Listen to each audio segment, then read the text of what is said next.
Welcome. My name is Alfredo Mujica, and I'd like to welcome you to a new chapter in Diversity of Urban Art. I have been an artist for most of my life.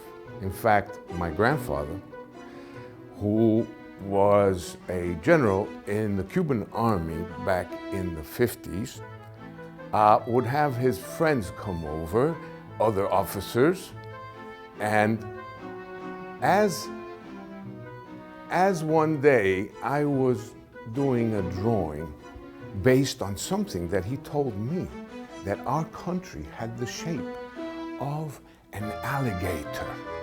Cuba is the shape of an alligator.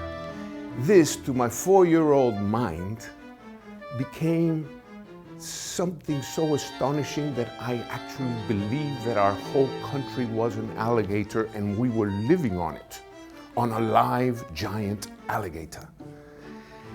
And so that riveted me so much that as soon as I could get my hands on some paper and pencil, I did a picture of an alligator. When my grandfather saw this, he ran up to his friends and says, "Mira, este muchacho es un genio. Look at this boy, he is a genius. 4 years old, and he has drawn this alligator." And I said to him, "Grandpa, but isn't that Cuba?" And so they all laughed and began my love affair with painting and drawing. I would like to also say that we are filming from a gallery of which I am co-owner and partner with Ray Marie Schneider. The gallery's name is Framing 508 Art Gallery. And it's given me, at this point in my life, a chance to do my paintings with complete conscience, with complete relaxation, and focus on the things that actually are interesting and challenging to me. That is the reason why I have developed these 3 different styles that I work in. I was classically trained in Europe during 10 years that I lived in Spain, and other travels to Germany, France, Italy, etc. Behind me here is one of my latest paintings. This is a self-portrait. It is done in a style that I like to refer to as neo-surrealism. Neo-surrealism because I need to make a differentiation between what I do and other surrealists who have been in the past, especially Salvador Dali and Miro, more concerned about the psychoanalytical and subconscious aspects of art.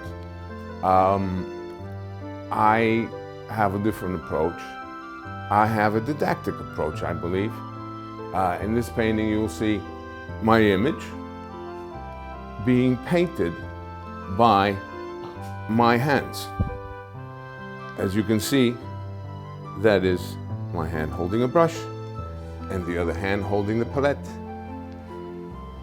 And this development here is actually a figuring out of the different colors that are used in the painting. So an art student looking at this painting can see how each one of the colors used here was derived from the different mixtures on the palette. Also, by standing directly in front of the painting, because the hands have been painted life-size, one can get the feeling that one is actually painting the painting. Okay, so this is one of my favorite styles, of which I work in often, but I go from one to another because for me, my curiosity is not completely developed with one style. I also gravitate to naturalist scenes, scenes with themes that also interest me very much. I had always wanted to paint a classical clipper ship, those wonderful ships of the 1800s that sailed the oceans without motors, without spewing all of that pollution into the air. And the connection between the world and man, I tried to put into this painting. My curiosity for the world.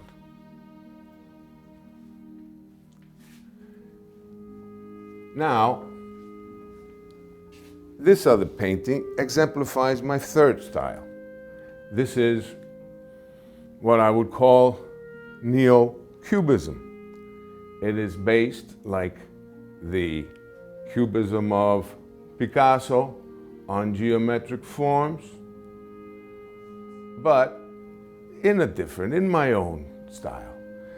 As a young man, studying at the Royal Academy of Fine Arts in Madrid, La Real Academia de Artes, Bellas Artes, I had two heroes. They were Picasso and Dali. Actually, lately, we had the opportunity of taking a few days off for the Christmas vacation and went to the Salvador Dali Museum in St. Petersburg, Florida, which is a wonderful treat and I recommend everyone. He was probably the greatest artist of the 20th century. His